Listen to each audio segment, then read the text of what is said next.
Gourmet is sponsored by Liquor Junction of 345 Washington Street in Woburn. Other locations include 1 General Way in Reading, 632 Main Street in Winchester, and 14 McGrath Highway in Somerville. Gibson Sotheby's International Realty. Hillside Florist, located at 888 Main Street in Woburn. And Mooney Dental. Trusted dental care that you and your family can smile about.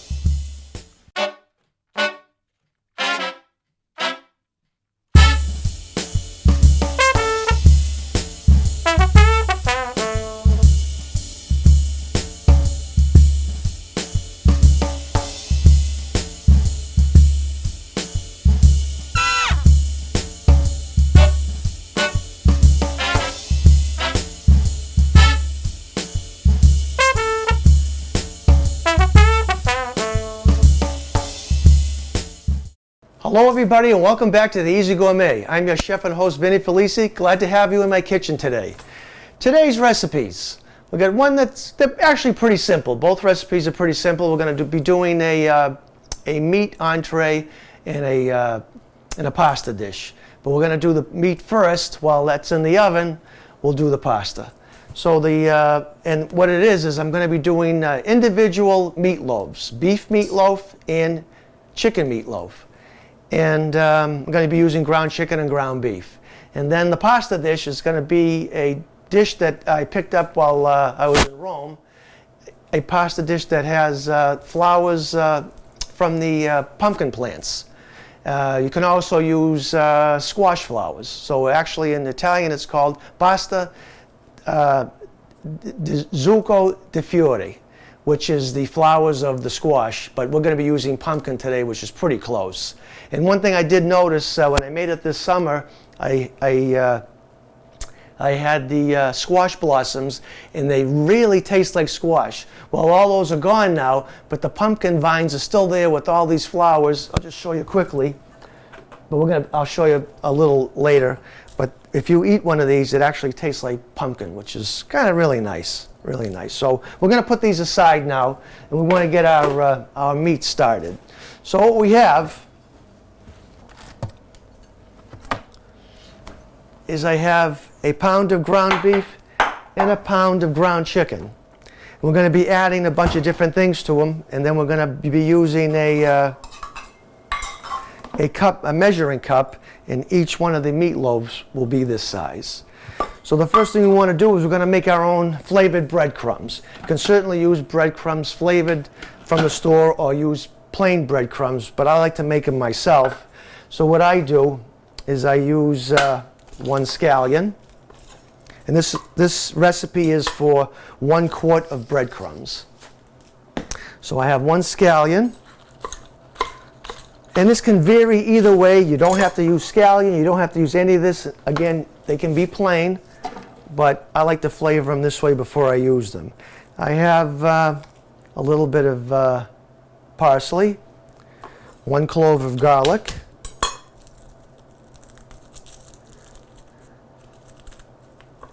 just cut that up so it chops up evenly, and a couple of basil leaves, a little bit of pepper, and I'm going to grind those up. Pulse grinding. And the reason why I like to pulse is because if you let it run a long time, you can actually feel heat build up on the sides, and that kind of wears down the greens somewhat. So just kind of pulse, and you don't get that friction effect. Especially if you're making pesto, it's good to pulse instead of letting it go for 30 seconds to a minute, because the heat breaks down the greens. Okay, that's good. Now we're going to add 1 quart of breadcrumbs, and these are just plain breadcrumbs. And I'm going to add a couple of tablespoons of cheese. Everything's eyeball in this recipe. It's not really a recipe, but it's how I like to flavor breadcrumbs. And this has to be, we're not going to use all this today. This will have to be stored in the refrigerator now because we have raw vegetables in it. I just want to get a spatula in here. Knock some of this back in.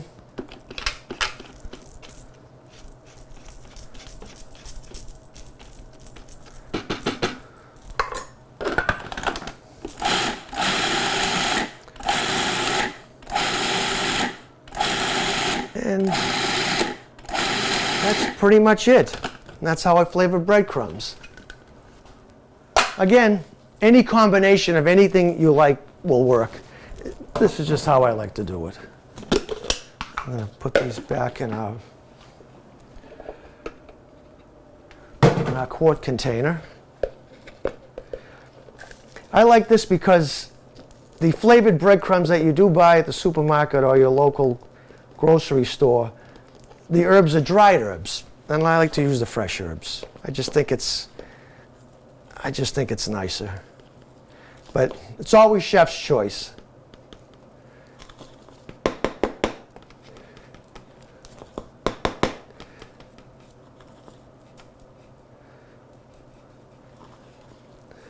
Okay, and that's that. Okay, so now we have our two meats, and basically the same ingredients are going to go into each one. So we're going to have some diced onion. And again, this is all chef's choice also, but I've kind of messed around with this recipe, and this is the recipe that I came up with, and this is the recipe I'm going to stick with. But there's certainly other things you could add to this to enhance these little meatloafs more or less. So just want to get this onion chopped up. Is it me or the lights flickering today?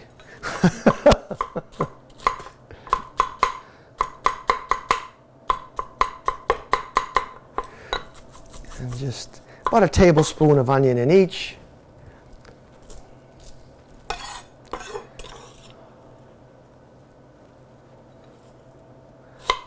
Again, if there was 2 pounds of meat here, 2 tablespoons, 3 pounds, 3 tablespoons.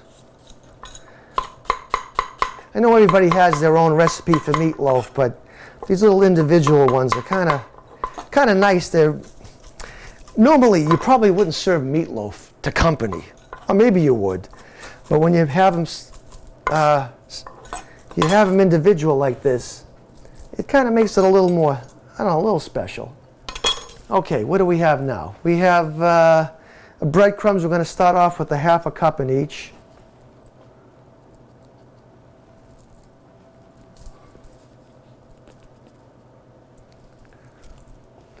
And just a blast of ketchup, like a tablespoon. A little bit of garlic powder, granulated garlic. Probably like a 1/2 teaspoon to a teaspoon. What else? I have this all written down because it's just a lot of different things. Say a little bit of black pepper and an egg.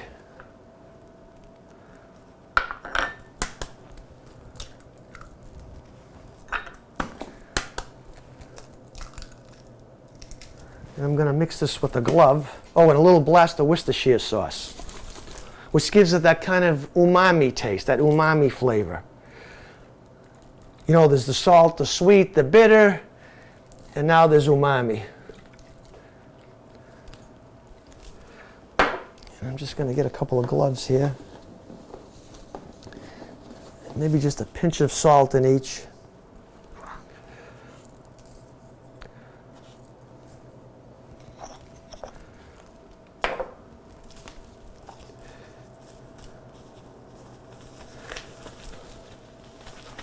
I want to mix these up.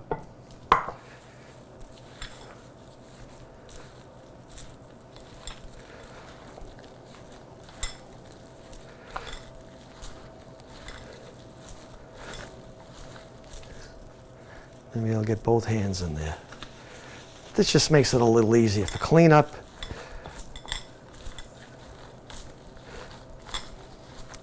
Again, it's a pound of ground beef, 1 egg, garlic powder, an onion, about a tablespoon of onion. You could also put some diced red pepper or diced green pepper into this also.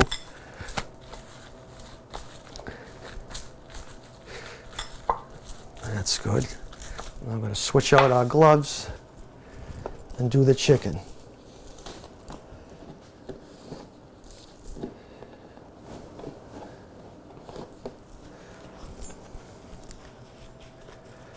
If anybody wants to say hello to the Easy Gourmet, it's WPMC, easygourmet@gmail.com.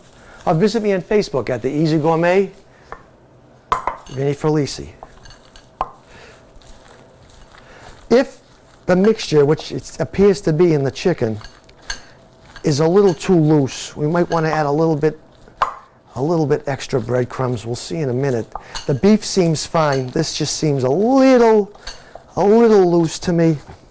But we'll see when we get it all mixed up.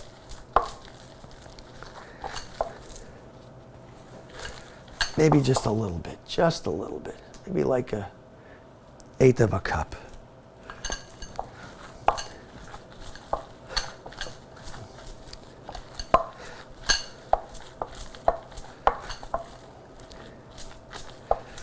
And I think that is that. Okay, now we have our meats mixed. And again, you could put chopped garlic in this, you could put barbecue sauce, you could do many, many different things. But this is the recipe we're going to use today. And I have our sheet pan. There is non-stick aluminum foil, but I'm going to just add just a little bit just to make sure. If you don't have non-stick foil, then use the spray, but sometimes I do both. I have a little bit of semi-cooked bacon here that I'm going to wrap a couple in bacon to give it a little extra zing. So I need another pair of gloves. And I want to keep our board clean. Just going to use a little bit of aluminum foil to work on so I don't have to scrub the board down because we're using raw meat here.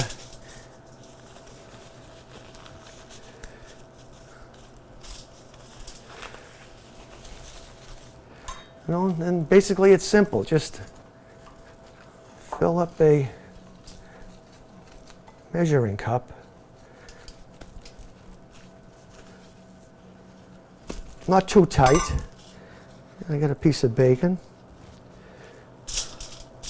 I'm just going to roll that.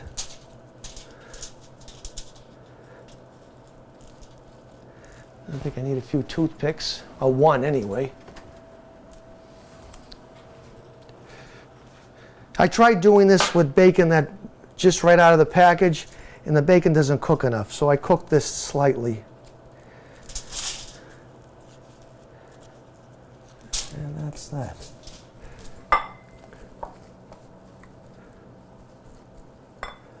We're going to just get 2 here, I think. I thought there would be a little more, but we're just going to get 2.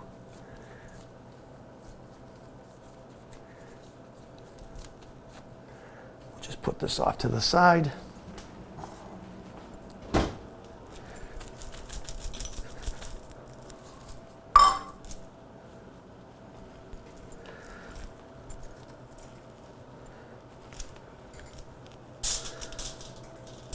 And again, the bacon is just an option. It's not a necessity.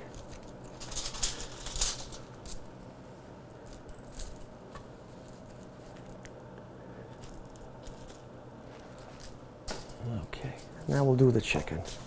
Let's get our beef out of the way here.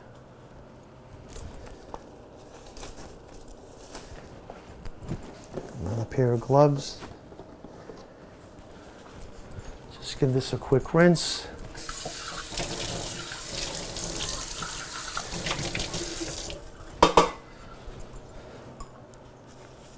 Unfortunately, due to a a bunch of different circumstances. The weather, COVID, and a bunch of other things, we have put our tailgate show on hiatus right now. Whether or not we can actually fit it in this season, I'm not really sure, but right now, I'm not really sure. I'd like to give everybody an answer, but it doesn't appear that we can actually do it, but I'm not sure yet. We shall see the next show. So we'll just go one chicken.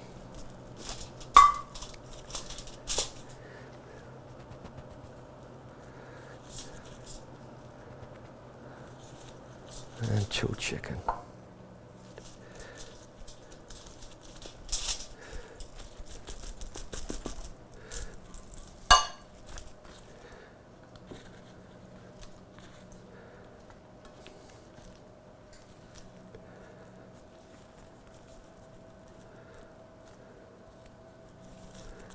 And that is that. Maybe I'll just make a little tiny one out of this. Why not? Like a meatball or something.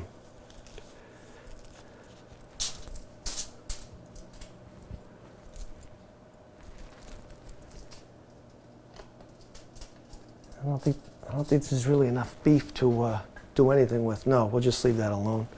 And I'm just going to, just for a little enhancement, on one of the beefs, I'm going to put a little barbecue sauce. And a little barbecue sauce in this little one. Should I put barbecue sauce in the other ones? No. No, Bob. The audience says no. So we'll just do that. Okay. And that, ladies and gentlemen, is that. I have the oven preheated to 350.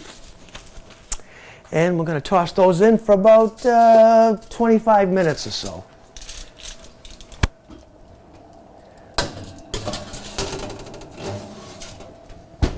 Okay, let me clean up and we'll be right back and we'll get to our next course.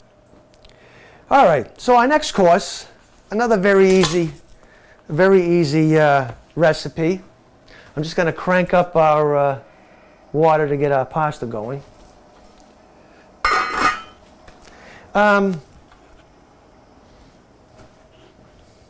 going to make a pasta dish with pumpkin flowers. And again, it's called pasta di zucco di fiori, squash blossoms or flowers. But today we're going to be using pumpkin flowers because that's all we have left. And but basically it's the same thing. It is a member of the squash family. So you'll see these growing on your squash or your pumpkins, and you pick them. In Italy, they do them 2 ways. They make a pasta dish out of them, or they fill these up with ricotta, then they dip them in flour, egg, and cornstarch, or a very fine flour called 00, which they use in Italy, and then they deep fry them. And they serve those as a first course.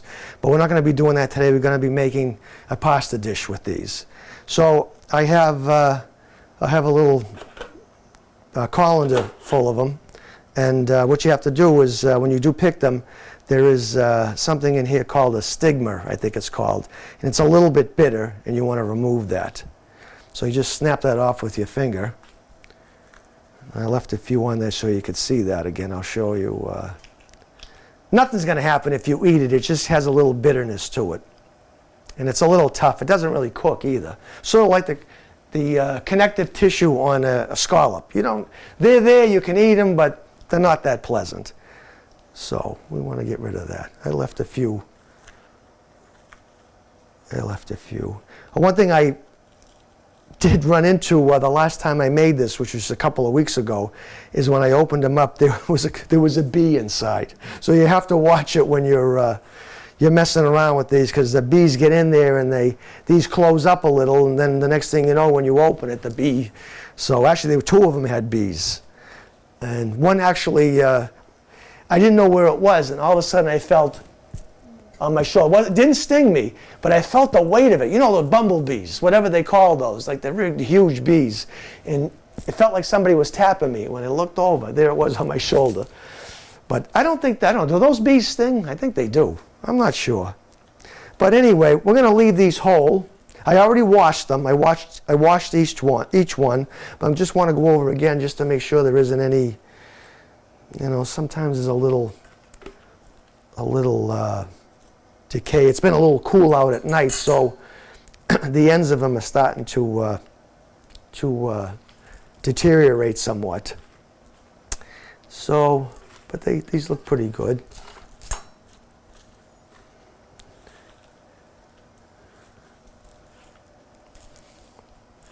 All right, so what we want to do first is we want to get our pan cranking here.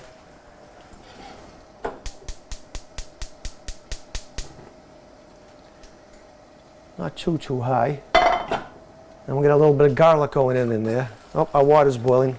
Let's get our pasta in. I'm going to be using a thick spaghetti today. You can certainly use something long is good with this dish, like a long pasta. Spaghetti, thick spaghetti, linguine, fettuccine.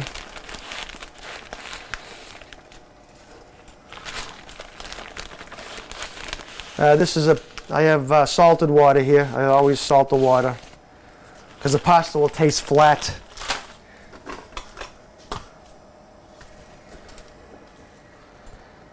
Okay. All right, so let's get our garlic cut up. I've tried this with garlic, shallots, garlic and shallot together, onion, but I just like garlic with this. Oh, and the little secret ingredient will be, where is it? Where is it? A little bit of ricotta. So I'm going to go with, there goes that light again. I feel like I'm back in the 70s at Disco Harry's. Route 1, the Palace. Does anybody remember the Palace? Raise your hand.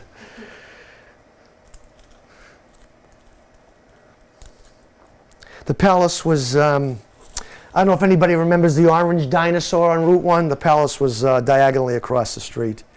It was just a big disco, when disco was, everybody had clunky shoes and long hair and bell bottoms. So we want to get some garlic cut up.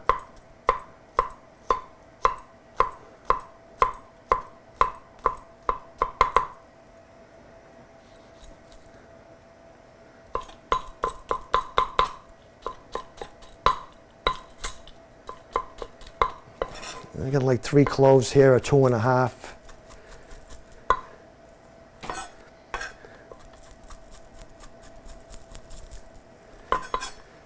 Let's see how our pasta's doing. I don't want it to boil over.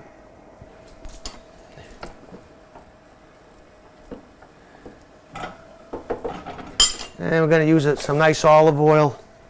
I'm going to use a mixture of some extra virgin, which I picked up in Rome last month, and a little bit of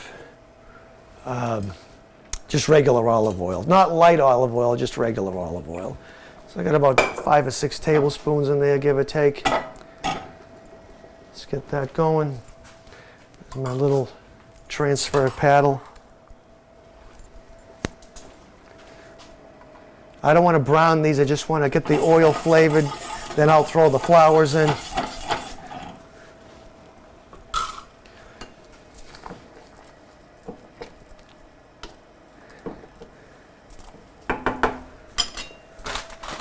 Probably should have cooked the whole pound, but that's okay, because I have a lot of flours there. They are going to shrink up, but they're going to absorb that oil. They're going to get the flavor of that good oil. Hey, let me turn this light on. I don't know if you can see how green that is, that oil. See that? Sometimes that's how you can tell if it's, it's really good oil, but see how dense and green it is. It's I can smell it already. I don't know if anybody can smell it. There's nothing better than frying some garlic and oil. So I'm just going to toss these in.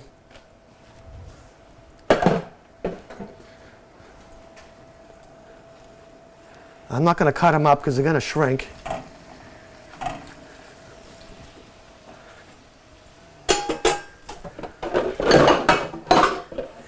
gonna get our trusty tongs. I'm just gonna move this around. I am gonna salt this just a little bit and pepper them just a little. I'm gonna trusty pepper mill, just a little bit of salt, because I'm gonna be putting ricotta on it and some grated cheese, so I don't want to overly salt this. But just a little to sweat them a little. They sweat and that caramelize just a little.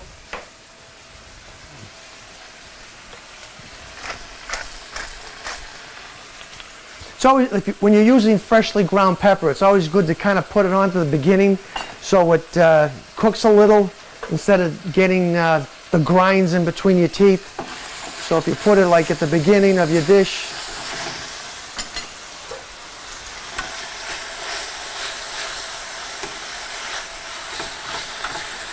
they'll soften somewhat. You still get the intensity, but you won't get the crunch from it. If you don't have freshly ground and you use the pepper out of a can or finely ground pepper, I guess you can put it in any time.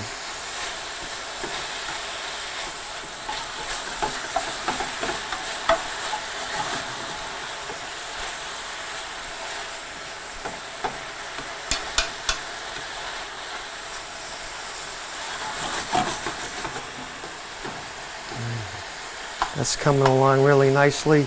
I'm just going to add a little bit of the starchy pasta water to this. Just a little.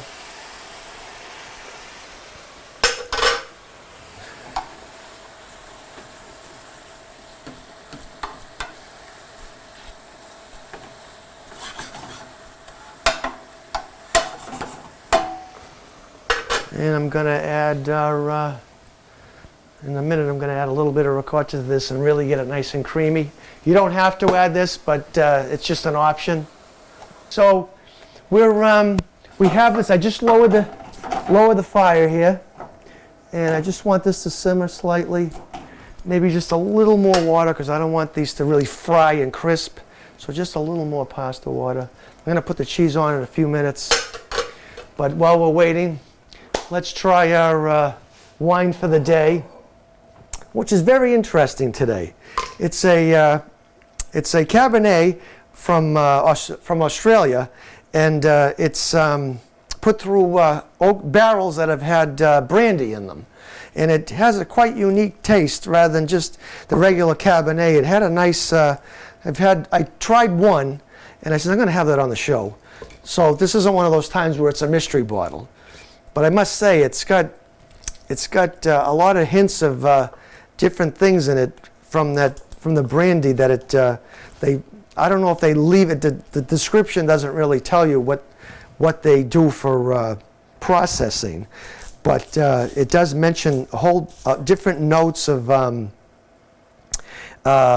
aromas of chocolate, truffles, blueberries, vanilla, plum jam, and cedar, all melded together. So whatever brandy barrel that they're using, that permeates into the wine. And I think I know I've had it on the show before, that brand called 90 Plus. That's what they do, is they get different barrels from different vintners, and they put their fermented grape juice they put the grape juice into the barrels, and it ferments in these barrels that have all these exotic flavors that these expensive wines were used once previous. So they use it a second time, and that's how allegedly they're able to get all their wines to be 90 plus in rating. Someday we should look further into that, but who's got time? So anyway, but this has really a nice purple color, and it's called Hope's End, and it's from Australia. And it's got beautiful legs on it because when you swirl it around your glass, it leaves a little bit of wine on each side, which means that it has great legs. So to all my viewers of the Easy Gourmet, wow, it's very good. It's very good. Let's see how our pasta is doing.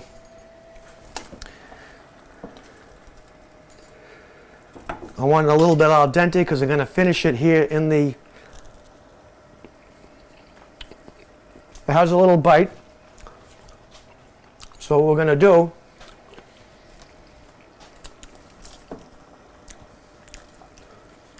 we're going to put that in here. We're not going to drain it. We're going to have some of that starchy pasta water go into our mixture.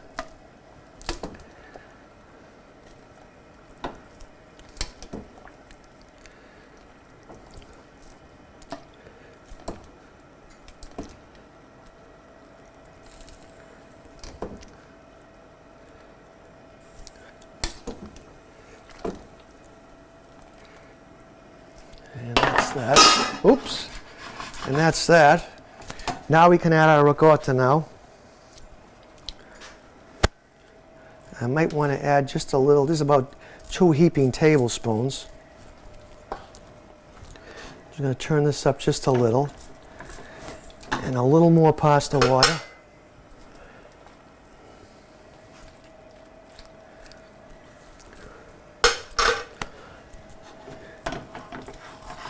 Speaking of that clank, I wish this pan didn't have this. I hate when you get to a 12-inch pan and they think they need to put another handle on it. I don't know why. They eliminate that. You know how much money they could save? That's like when Chevrolet had the coat hanger over each back door. They decided to eliminate one, and it saved the whole country. All the General Motors saved them $350,000 by eliminating one coat hanger in all their cars. Nobody ever uses them anyway. And we just want this. We want to turn that up. We want to get that going. We want the pasta to absorb. This is how the pasta is going to finish cooking. Right now it has a nice bite. So when we put it in here, it's going to absorb all this liquid that's in here and finish cooking.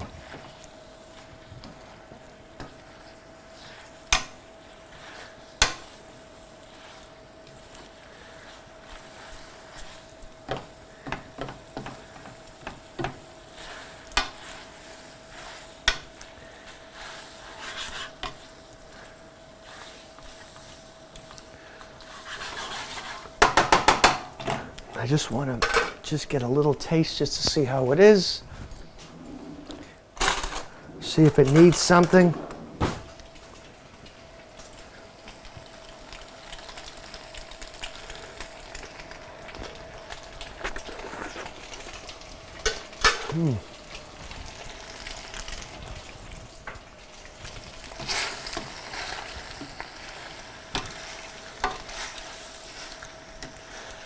And that, ladies and gentlemen, is that.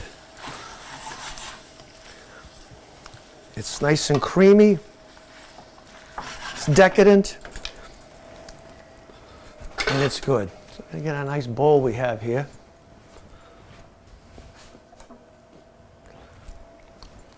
I'm going to finish it off for the garnish.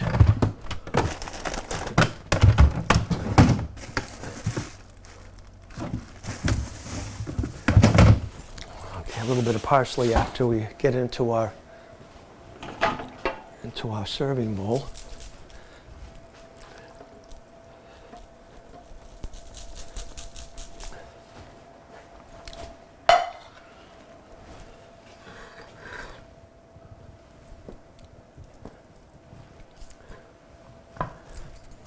I can dress this up with a little bit of basil, a little bit of parsley. I'm going to use parsley today, although I do have both, but I'm just going to go with a little bit of parsley.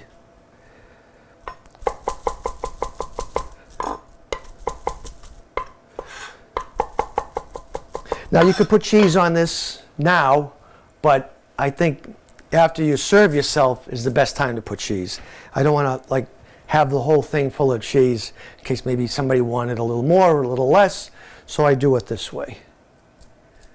Let's get some of these blossoms up on. I should have saved one to put in the middle just for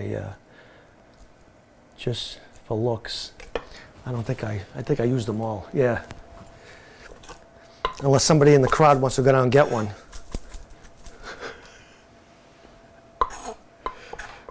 That's all right. That's okay. Where are they?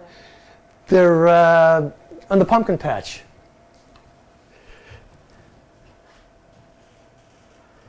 Just one, a nice one. See, I'm interacting with the crowd today, which I don't usually do. Some crowd. But so we have that. So now we're going to, we have to wait for our meatloaves to cook, and then I can let everybody go. So someone in our audience graciously went out and picked a few flowers, pumpkin flowers, to give this dish a nice finish. And I think our little meatloaves are going to be ready. There's definitely a shizzle in here.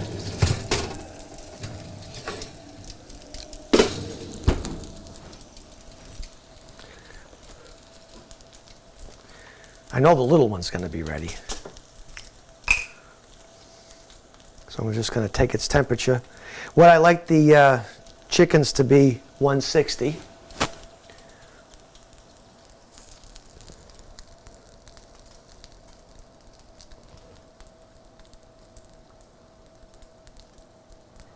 Hold on a second. I just tried this in the oven. Everything was fine. Now it's not reading what it's supposed to.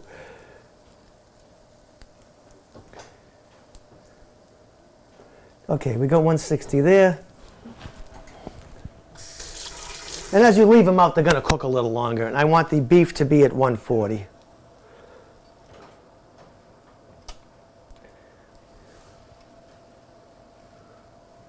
And we're at if the camera can pick that up, or 140. We're at 150, so we're fine. We're fine.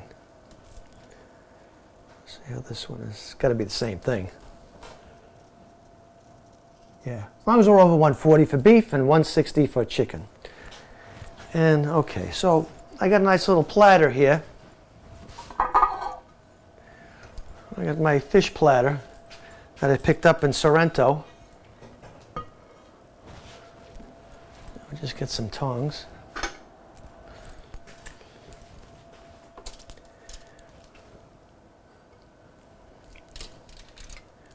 I think we'll do the whole rotation thing. Boy, girl, boy, girl.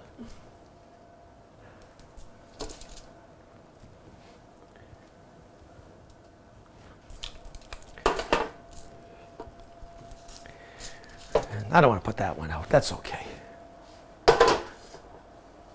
And that's it. So we have, just to recap quickly, we have individual meatloaf. Certainly can use more. I just used a pound of beef and a pound of ground chicken.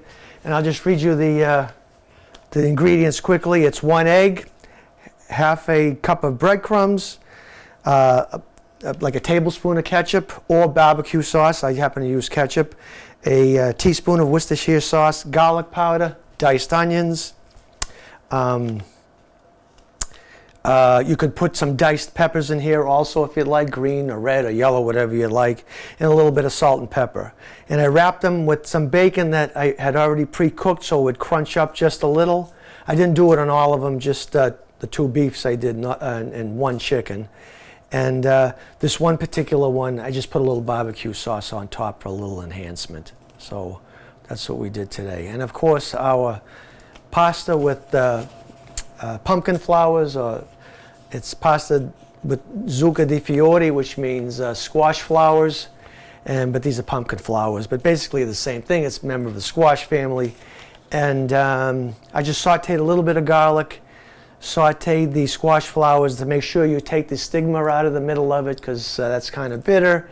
Sauteed a little bit of garlic, sauteed the squash flowers, and then I added a little bit of pasta water as the pasta was cooking, and that way the garlic doesn't burn also.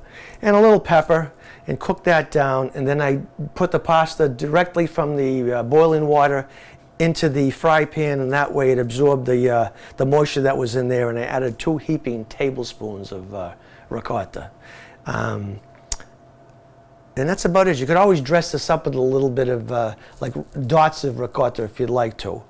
and just a little bit of parsley for a garnish. So that's our show for today. I'd like to thank Lauren and Jen for running the cameras today, bringing all the equipment to the house. I really appreciate it.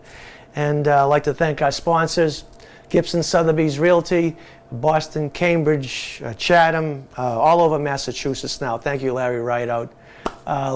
Liquor Junction, which is Winchester Center, Woburn, Reading, Somerville, and their new location in Andover, and Mooney Dental.